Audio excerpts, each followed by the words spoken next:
Hi, welcome to Bathtub. This is the old master bather, Scott Bradfield, and the old master bather's dog, Lucky the Wonder Dog. She saw me turning on, whenever I turn the computer on and turn this picture on, she thinks it's time to get up here.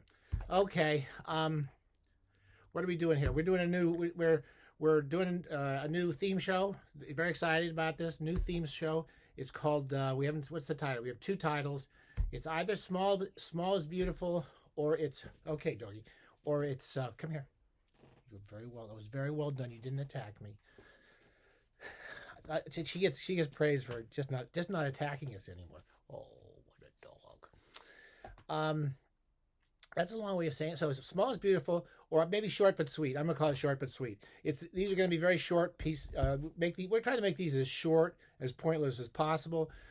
Don't forget all the important ground rules. We're going into the bathing with a vengeance period. This is the final penultimate. The ultimate part of the show is when I actually just croak. The penultimate part is this last long passage. It's going to go on for 6 days, 60 years, somewhere in that vicinity. It's the final countdown for the old bathtub. We're just going to take us straight into the end of the planet, and we're going to try to find some time in the bathtub every day to avoid the newspaper and read something that is good. It's got pleasure and beautiful writing and good something or other. Oh, this is also so we have that. It's the bathing with a vengeance.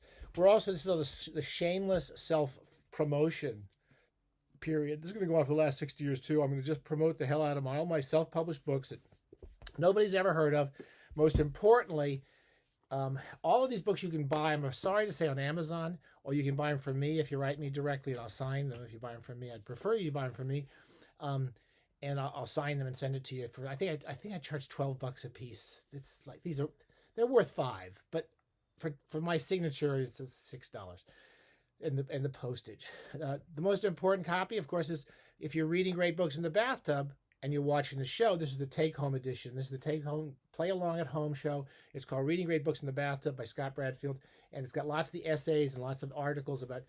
Essays, a lot of personal essays and reviews of books that we discussed in the show. And what you can do is you get at home, you can set up a camera, you can pretend you're the master bather. That's the whole thing. It's like a play along at home. You can call the kids and the family in, and you can read these essays to them and pretend you're the esteemed master bather or Pow Zow Chow Show, foamy bathtub professor.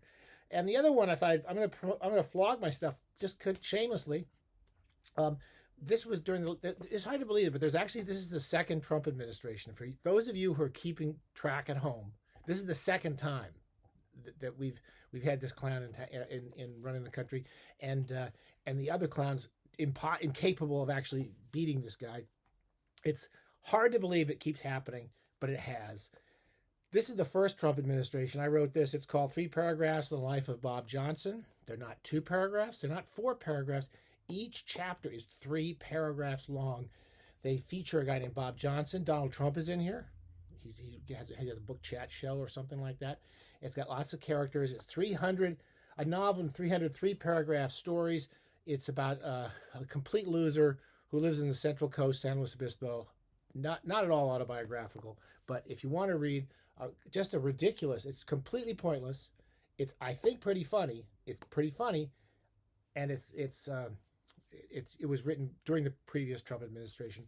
I had this crazy idea that maybe Bob Johnson needs to come back. I think there's room in the world, certainly in my office, for Bob Johnson, and I keep thinking maybe someday we'll bring him back. Okay, very short.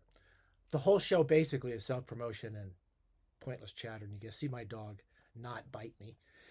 We're going to do short novels. So this is the short but sweet. These are short novels that you can pretty much almost read in a single bathtub or 2 bathtubs. And I kind of like the short novel. I've never written them very much. It's a very funny form, and some people are good at it. Very few people are good at it, but it's interesting. And this is Pal Joey by John O'Hara. I read it a few weeks ago. It was very good to read during the news crisis. Every day is another news crisis, and it was very good to read because you read it in about an hour, a couple of 45-minute sittings. It's very funny. It's very absorbing. We're big fans of John O'Hara at the Bathtub, and I picked it up originally because I thought it was short stories. I was going to put it on the short story roundabout, Clear mountain water. Cruel light of day. And it's basically a short novel about a guy named Joey who signs his letters Pal Joey because he's sending these letters to his friend. Hold on a second. See if I can remember. He's writing his friend Pal Ted. He calls him Pal Ted, and he signs every letter Pal Joey. It reminds me a little bit of Damon Runyon because it's very much a vernacular prose. It's written, these are actual letters being written by one fictional character to another. He tells us what's going on. He summarizes his life in very fast prose. He misspells a lot of things, and they're all written very in a rush between it. And basically, there was a movie based on this with Frank Sinatra, which I have not seen, I don't remember it. But he's kind of perfect. You could sort of see a kind of guy who he's a little sleazy lounge lizard kind of guy. He's always picking up women. He's always trying to make money. He's always getting fired. And he's going from one place to another trying to make money as a singer. It's a lot of fun. And it's a good short read for times like these. I'll read a couple passages. Again, I can only think of a little bit of Ring Lardner, a little bit of Damon Runyon, but it's all kind of John O'Hara. Friend Ted. Well, chum, still in Chai, Chicago. Doing all right, and if my notices to prove it, like one critic that I hardly know at all that works on a throwaway that they distribute it at hotels, etc., but is far the best writer on the nightlife, and he goes on to say, I am the smoothest and most urbane singer of sophisticated melodies this town has seen in many a moon. And it was not a case of me taking an ad to get the write-up, as the first I knew of it was when somebody showed it to me. So I didn't pay this hack to write this. What is he, your cousin? Said one of the lightweights in the band as he ignored the band and just gave them a mention in passing and devoted all his write-up to me. I only mention this now because I have in mind an idea that I want to discuss with you in this letter. Well, chum, this is the idea I've been taking under consideration, and the pros and cons ever since around the beginning of September, but more so lately owing to a conversation I had with another chap recently. You would not know the name if I told you, but his name is Charlie Goaz. Charlie is a man around 40-odd years of age and a mind like a steel trap and knows all the angles. He is still alive today, but used to be a big accountant for Capone, or one of the big mobs out here like Capone, or perhaps it was Bugs Moran, or Dini O'Bannon, or Colosimo.